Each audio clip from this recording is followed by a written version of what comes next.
Eva Gonzales was born 19th of April 1849, died 6th of May 1883. He was a French Impressionist painter. She was one of the foremost notable female Impressionists in the 19th century, along with Mary Cassatt, Berthe Morisot, and Marie Bracquemond. Gonzalès' style aligns very closely to that of Manet's Spanish period. Slight changes were made through the years as her forms of art consisted of discipline with a sober palette.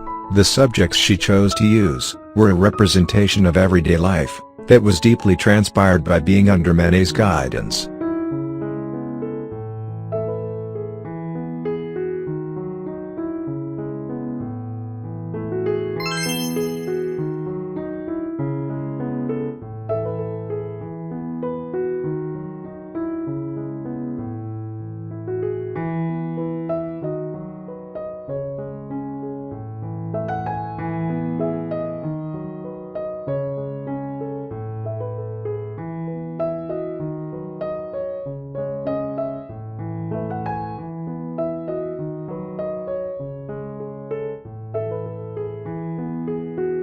Gonzalès' work was celebrated by Salon reviewers for the inherent intuition with which she approached art, as well as her technical skill. At one point she listed herself as a student of Charles Chaplin with her submissions to the Salon, perhaps as a method to be taken more seriously. Much of her work became characterized through Salon reviews with the discussion of her feminine technique and her seductive harmony. Gonzalès' work may not be regarded as innovative, but it still holds charm and a sense of sincere personal expression that gives it significant value. Despite her association of being one of Manet's student, her work still carries meaning and progressing in the direction that perfectly aligned with her temperament.